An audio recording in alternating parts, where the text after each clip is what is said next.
A Igreja Boas Novas em Guarabira convida você a se tornar um patrocinador desse canal e da obra missionária em Guarabira, com a sua melhor oferta, para que possamos fazer mais e melhor. Por ser um ministério independente, sua participação é muito importante para a expansão do Evangelho do nosso Senhor Jesus Cristo. Plante a sua semente de fé através do número da conta ou da chave Pix. Nós pegamos o nome dessa pessoa e colocamos no caderno de oração. Vamos para a mensagem de hoje.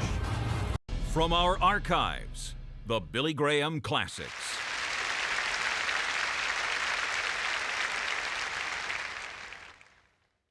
Quero que você abra comigo essa noite no 5º capítulo do livro de Gálatas. E eu, irmãos, se prego obras, se prego legalismo, por que sofro perseguição? Então cessa a ofensa da cruz. Agora vivemos no momento da história em que muitas pessoas estão com medo. Lemos as manchetes, ouvimos as notícias na televisão e nos perguntamos: quando é que a Terceira Guerra Mundial pode eclodir? E muitos dizem a qualquer momento.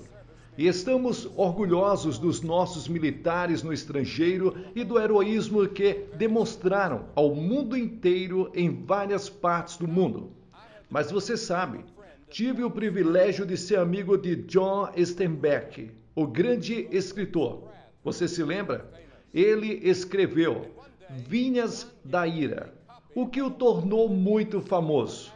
E um dia, John me deu uma cópia de uma carta que recebeu de Adlai Stevenson, que então concorria à presidência dos Estados Unidos. Adlai Stevenson escreveu estas palavras: há uma inquietação nervosa, uma fome, uma sede, um anseio por algo desconhecido. Talvez seja a moralidade. Depois existe a violência, a crueldade, a hipocrisia, uma forma sistemática deste povo que tem demais. Parece-me que é assim que a América está nesta condição. Temos muitas coisas. Gostamos de passar nossas horas em frente à televisão, sentado no sofá, buscando satisfazer a nossa alma. O Senhor Stevenson disse: eu o faria. Dê-lhes demais e eu os deixarei de joelhos, miseráveis, gananciosos, doentes. Principalmente, estou preocupado com a imoralidade cínica do meu país. Não creio que ele possa sobreviver com base nisso. Estamos perdidos, mas pela nossa própria atitude estamos atraindo para nós a catástrofe. Nós vencemos a natureza, mas não somos capazes de vencer e conquistar a nós mesmos. Veja só, nós chegamos à Lua, nós conseguimos os avanços tecnológicos de nossa época, mas não estamos conseguindo nos encontrar, não estamos conseguindo conquistar a nós mesmos. Estamos enfrentando uma série avassaladora de problemas e dificuldades. E um líder europeu é citado nos jornais dizendo: se o diabo oferecesse a resposta para os problemas do mundo, eu o seguiria de bom grado. Veja, as pessoas estão desesperadas. Emil Brunner certa vez chamou a cruz de Cristo de o escândalo do cristianismo. E é por isso que é uma resposta para os nossos problemas. A cruz é uma resposta. Todas as soluções para os problemas mundiais se encontram aos pés da cruz. Se apenas nos arrependêssemos dos nossos pecados e fôssemos à cruz, aí teríamos uma resposta para as nossas grandes inquietudes, os nossos problemas pessoais, para os nossos problemas corporativos, para os nossos problemas nacionais, para os nossos problemas internacionais. Mas veja, temos que lembrar que 800 anos antes de Cristo ser crucificado, o profeta Isaías escreveu: ele era o desprezado, rejeitado pelos homens, homem de dores, familiarizado com o sofrimento, e escondemos dele o rosto. Ele foi desprezado e nós não o consideramos. A expressão "a ofensa da cruz" soa muito estranho aos nossos ouvidos modernos, porque olhamos para os campanários das nossas igrejas, sejam elas católicas ou protestantes, e vemos a cruz. Está gravado em nossas Bíblias, é um enfeite em nosso pescoço, é um emblema de arte e dos poetas, e isso é bom. Mas tornou-se sentimental, com um certo interesse romântico pela cruz. Mas o que realmente significa a ofensa da cruz? Era um lugar aonde Jesus foi desprezado e rejeitado pelos homens. Tornou-se um obstáculo, torna-se um escândalo para os homens e mulheres. Isaías, com visão profética, diz: não há beleza nele para que o desejamos. Paulo, vivendo depois de Cristo, descobriu que a cruz provocava o desprezo e suscitava o antagonismo de homens e mulheres em toda parte. Agora, por que a cruz é uma ofensa? Você já pensou sobre isso? Por que é uma ofensa? Primeiro, é uma ofensa porque condena os males do mundo. Veja, Herodes, o grande rei Herodes, não gostou da cruz porque ele viveu em adultério e a cruz condenava a sua imoralidade. E se você vier a Cristo, terá que desistir desse tipo de vida. Você tem que mudar seu modo de vida. Então você vê, Herodes, o rei, não gostou da cruz. A cruz apontou para ele e disse: Herodes, você tem que desistir daquela mulher com quem você está vivendo em pecado. E então Pilatos, o governador, não gostou da cruz porque foi influenciado pela multidão. Ele era um covarde. Ele tinha medo de defender o que sabia ser certo. A cruz o condenou. Há um mês, a nossa principal sondagem do jornal Metropolitano, os supostos líderes sociais, políticos e culturais entre os seus milhões de leitores, disse algo. E aqui está a pergunta que ele fez. Se você pudesse escolher entre toda a história, você pensa sobre isso por um momento. Se você pudesse escolher entre toda a história, quem você convidaria para um jantar que você serviria em sua casa? O melhor jantar. Quem você escolheria? Você sabia que nem um único líder proeminente incluiu Jesus Cristo? Entre aqueles que incluíram estavam Pôncio Pilatos, Helena de Troia, Sócrates. Por que não incluíram Jesus Cristo, o Senhor da história? O Rei dos Reis e Senhor dos Senhores, aquele que morreu pelos pecados, que ressuscitou dos mortos, porque eles não o incluíram em seu jantar. Você sabe por quê? Eu acredito por causa da ofensa da cruz. A resposta na Bíblia é clara, por causa da ofensa da cruz. A cruz condena meu modo de vida pecaminoso, e eu não gosto disso. Paulo escreveu aos Coríntios: mas o homem natural não compreende as coisas do Espírito de Deus, porque lhes parecem loucura. Nem podem entendê-las, porque se discernem espiritualmente. Veja, somos pessoas naturais. Você que está fora de Cristo, você não compreende as coisas espirituais. Se você realmente não conhece a Cristo, você pode estar na igreja, mas realmente não conhece a Cristo. Vocês são chamados de pessoas naturais, cujas mentes foram cegadas pelo diabo, cuja vida é controlada pelas paixões, ganância e luxúria deste mundo. E a cruz aponta o dedo para você e te condena. Não você pessoalmente, mas os seus pecados. Condena os seus pecados porque Cristo te ama. Ele vai te perdoar. Ele irá limpar você. Ele vai mudar você. Ele morreu por você. Mas isso condena seus pecados e seu modo de vida. E a Bíblia também fala sobre a mente carnal. Diz que a mente carnal, em Romanos 8, a mente carnal, a mente natural está em inimizade contra Deus porque não está sujeita à lei de Deus. Nem pode ser. Em outras palavras, nossas mentes são controladas por algo diferente do Espírito de Deus. Elas são controladas pelos pensamentos desse mundo. Temos mentes carnais e a cruz os condena. A cruz diz que é errado.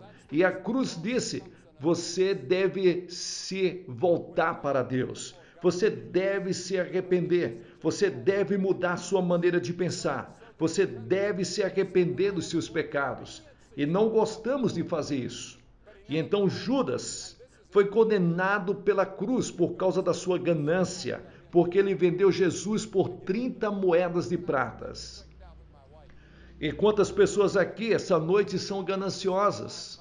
Consideramos os ricos gananciosos, mas isso não é exatamente verdade. Os ricos podem ser gananciosos assim como os pobres, e os pobres também podem ser gananciosos.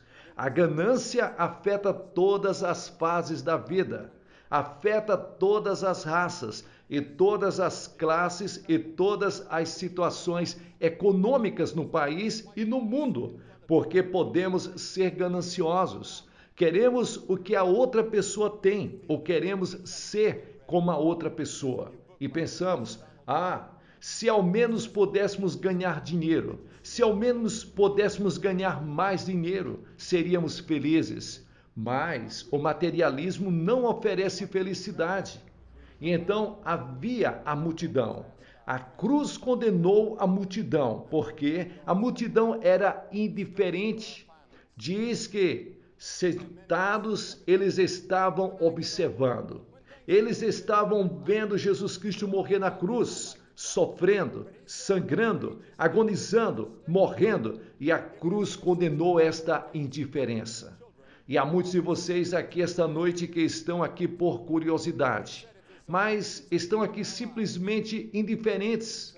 Você não poderia se importar, ao menos por causa da sua alma que vai viver para sempre? Isso não te deixa incomodado? Você tem uma responsabilidade por sua alma e por esse espírito que vive dentro de você e que vai continuar vivendo por milhões de anos. E a decisão que você tomar esta noite pode determinar aonde você estará daqui a 100 anos, mas você é indiferente a ela. Você não se importa. Algum dia você se importará, mas será tarde demais. Você precisa vir a Cristo essa noite e ter certeza de que está pronto para se encontrar com Deus. A cruz condena toda desonestidade, luxúria, ganância e imoralidade.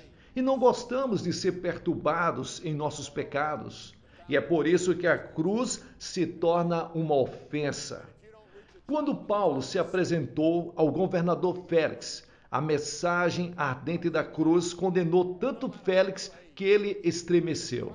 Ele disse: quando eu tiver em uma outra oportunidade conveniente, eu vou chamar você. Mas ele nunca chamou.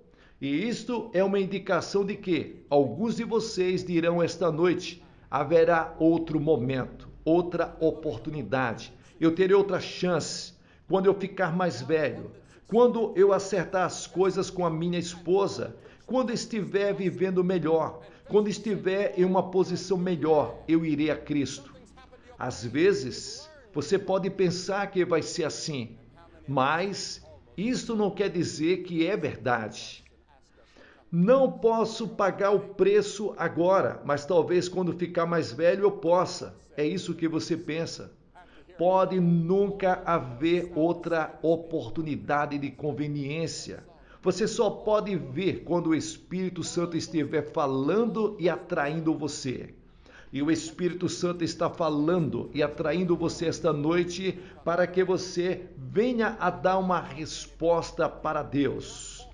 Esta noite, nesta arena, A resposta das orações de milhares de pessoas está se concretizando aqui, para que o Espírito Santo de Deus impulsione você. Sim, pode te fazer tremer. A pregação da cruz e os nós dos teus dedos podem estar ficando brancos. Você pode estar se sentindo pregado a este assento quando o convite for feito. Mas você não virá porque sente que precisa fazer algo para se preparar. Há um novo livro do professor Donald Perry. Ele disse que a velhice não é a fase religiosa da vida. Geralmente, pensamos em pessoas idosas adquirindo religião, mas isso não é verdade. Como a velha avó que estava lendo a Bíblia e uma amiga perguntou à sua neta: "O que a sua avó está fazendo?" E a netinha disse: "Bem, ela está estudando para as provas finais." E muitos de nós pensamos assim: quando envelheço, quando as coisas ficam um pouco diferentes, fico um pouco mais maduro. Entreguei a minha vida a Cristo, mas ele disse que a velhice não é a fase religiosa da vida. Se existe alguma fase de desenvolvimento assim, acontece com a criança da faixa de 7 a 9 anos. Ele disse que, se há uma idade religiosa em nossas vidas, é entre 7 e 9 anos. Mas noto que, em quase todas as cruzadas que realizamos, a idade das pessoas que se apresentam para receber a Cristo é entre 18 e 22 anos. Essa parece ser a idade do compromisso. É nessa idade que assumimos um compromisso sobre a vocação, sobre o casamento, sobre os valores da vida. E é nessa idade que assumimos nosso compromisso com a religião.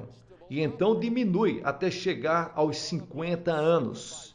E apenas um pequeno punhado em qualquer cruzada, além dos 50, já vieram a Cristo. Por quê? Porque você endureceu o seu coração. E a Escritura diz que você pode fazer isto, endurecer tanto o seu coração que, quando o Espírito Santo falar, você não consegue mais ouvir. Sua consciência está morta. Ela precisa ser ressensibilizada. E quando você vem a Cristo, sua consciência pode ser ressensibilizada. Loyola, o fundador dos jesuítas, afirmou que se não chegarmos a uma criança até aos 7 anos de idade, talvez nunca a alcancemos. É melhor você vir a Cristo agora. Não importa qual seja a sua idade. Se o Espírito Santo de Deus está falando com você, este é o momento certo. Nunca haverá uma estação mais conveniente do que agora. Agora, aquilo que sucedeu a Félix, que se chamava de Festo, e Paulo, quando pregou o Evangelho, Festo disse: "Paulo, você está louco.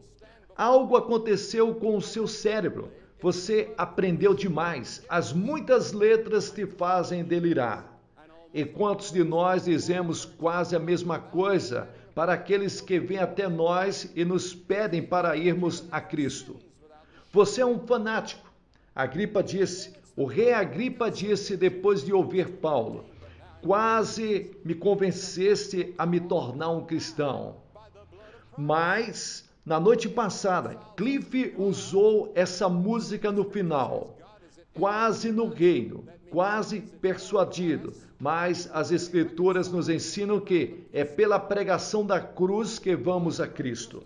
Não podemos convencer ninguém a entrar no reino de Deus. Não podemos convencer ninguém a entrar no reino. Não posso usar palavras inteligentes e grandes argumentos para levá-los ao reino de Deus.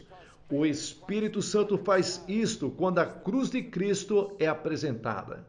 E assim, a cruz desceu através de todos os séculos, fazendo-se o julgamento inabalável sobre as vaidades, orgulhos, ódios e ganâncias e prazeres autoindulgentes e concupiscências de homens e mulheres. E você diz: você está errado, você é um pecador, e não gostamos disto. Torna-se uma consciência para o mundo. A Escritura diz que os homens amam as trevas porque suas ações são más. A cruz lança luz sobre as más ações dos homens e eles não gostam disso. Depois, há uma segunda razão. Eu acredito porque a cruz é uma ofensa. A cruz é uma ofensa porque ali foi derramado sangue.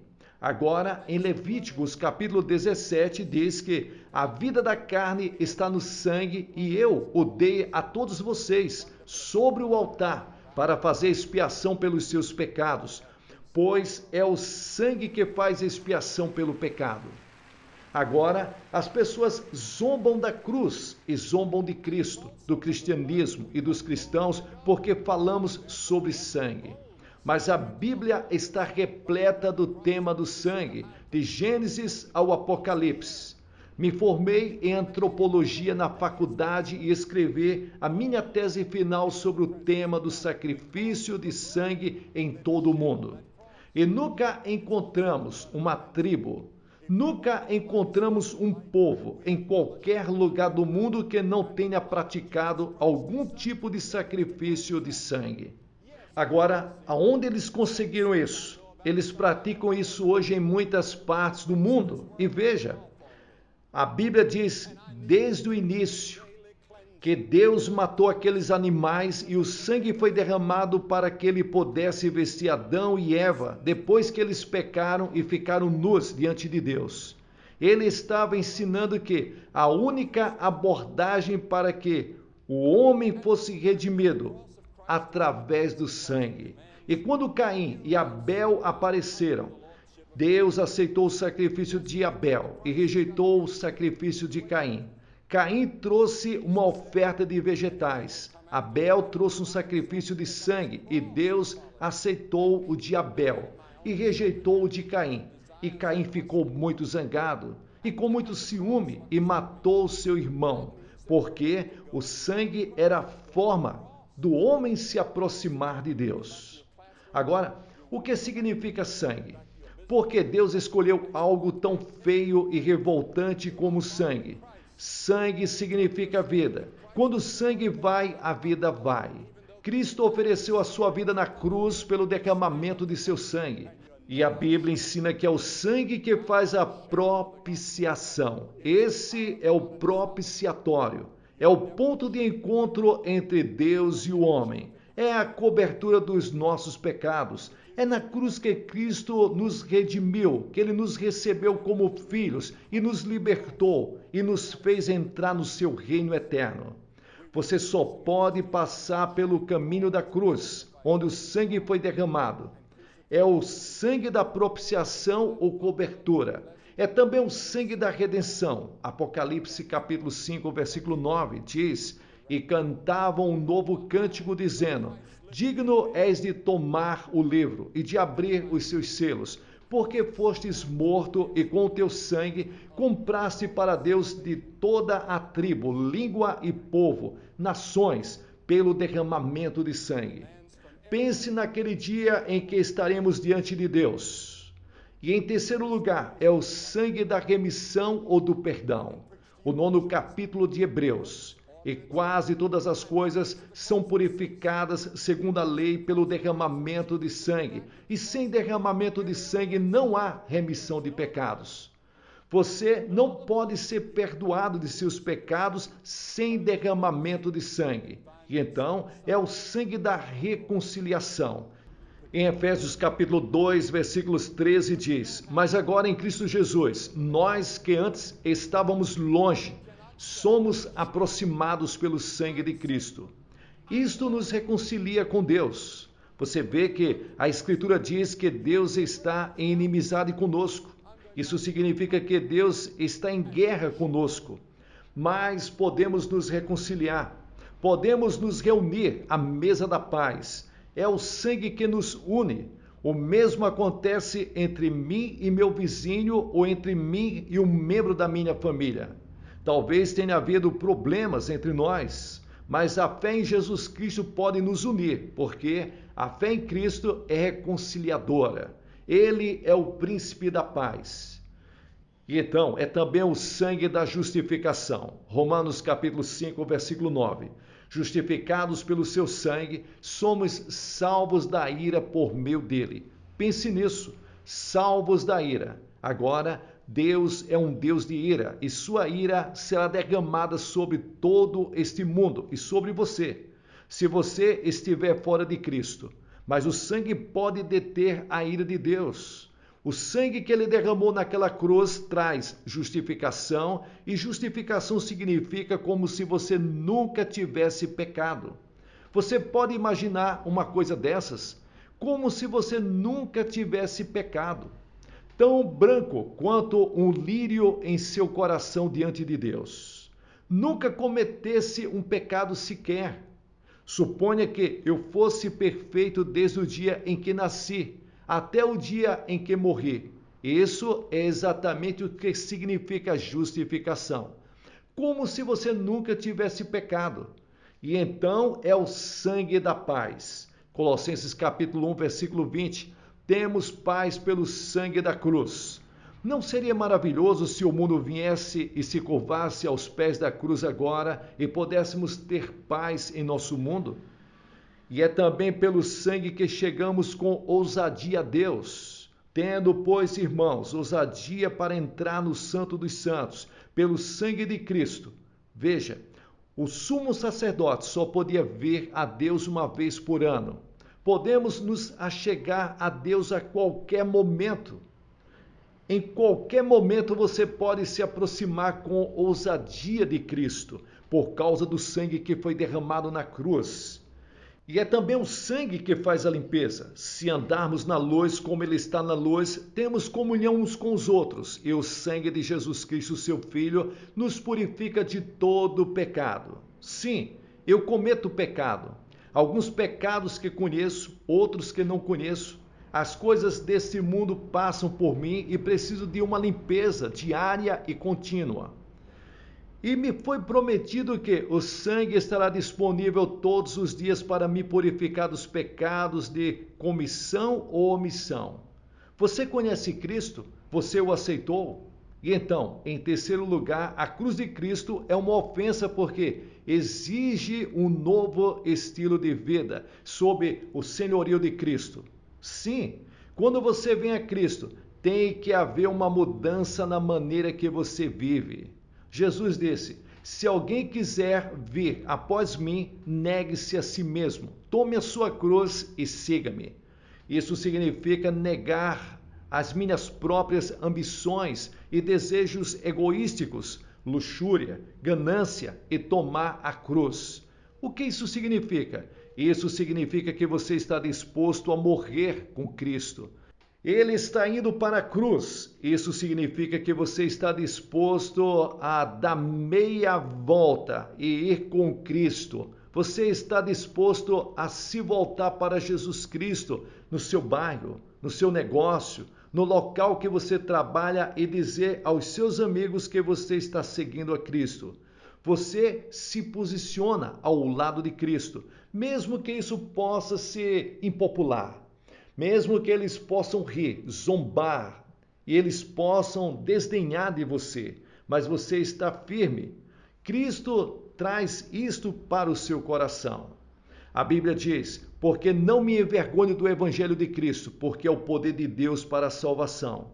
Você não pode se envergonhar de Jesus Cristo.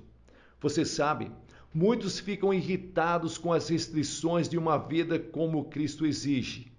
Se recusam a desistir daquilo que sabem que a cruz condena. É evidente que muitos querem o Cristo da cruz e não aceitam a cruz de Cristo. Queremos a bênção do cristianismo, sem compartilhar as labutas e sacrifícios que estão envolvidos. A crucificação pode ser dolorosa. Não é popular, nem agradável que o velho eu venha a morrer. Mas esse é o caminho para a vida de Cristo, para a vida dirigida pelo Espírito. Não é mais eu, mas Cristo que vive em mim. E por último, a cruz é por vezes uma ofensa porque é o único caminho de salvação e não oferece alternativa. Exige de cada homem e de cada mulher, seu primeiro dever é aceitar Deus. Posso pregar um ritualismo, as obras, as ordenanças, e a ofensa da cruz cessará. A ofensa da cruz surge principalmente do fato de que a cruz condena todos os outros meios de salvação. Não há outro caminho, nenhum outro lugar aonde você possa encontrar o perdão dos seus pecados, a paz permanente e encontrar aquela coisa que você procura há muito tempo. Tenha certeza disso, eu sei, mas gostaria de poder dizer isso. Você quer ser livre dessas dúvidas? Vou pedir que você venha nessa noite e se certifique de que recebeu Jesus Cristo em seu coração. Que você passa a ser uma nova criatura. Você renova o seu compromisso de vida com Jesus Cristo. Vou pedir que você faça o que nós vimos centenas de pessoas fazerem essa semana aqui no estádio. Vou pedir para que você se levante e venha e fique em frente a esta plataforma. Depois que você vier, vou dizer umas palavras para você, vou orar por você e vou dar-lhes algumas literaturas. Vamos esperar por você agora. Não deixe passar mais nenhum minuto antes de assumir esse compromisso por Jesus Cristo. Certifique-se antes de ir para casa. Apenas se levante e venha. Como todos nós estamos em atitude de oração, orando por aqueles com quem Deus está falando esta noite. Rapidamente você vem.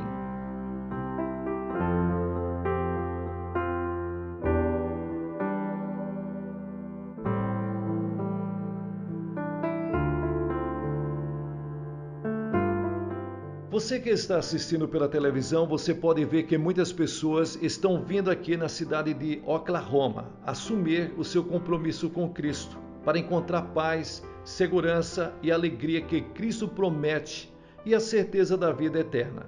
Que Deus o ajude a assumir esse compromisso essa noite e não se esqueça de ir na igreja no próximo domingo. Pessoal, aqui é o pastor Gilson Soares da Igreja Boas Novas em Guarabira, na Paraíba, fazendo aqui as locuções das mensagens do reverendo Billy Graham. Você que chegou até o final do vídeo, dê um like para abençoar o canal, veja se você já está inscrito no canal Boas Novas Guarabira e considere abençoar a obra missionária da Igreja Boas Novas em Guarabira, na Paraíba, com a sua melhor oferta, para que possamos fazer mais e melhor. Você pode fazer isto através da chave Pix ou do número da conta que aparece na descrição. Vai aparecer o seu nome, nós vamos pegar o seu nome e colocar no caderno de oração. E vamos estar orando por você, pela sua família, pelos seus negócios, pela sua vida espiritual, pela sua vida profissional. Que Deus te abençoe ricamente em nome de Jesus Cristo.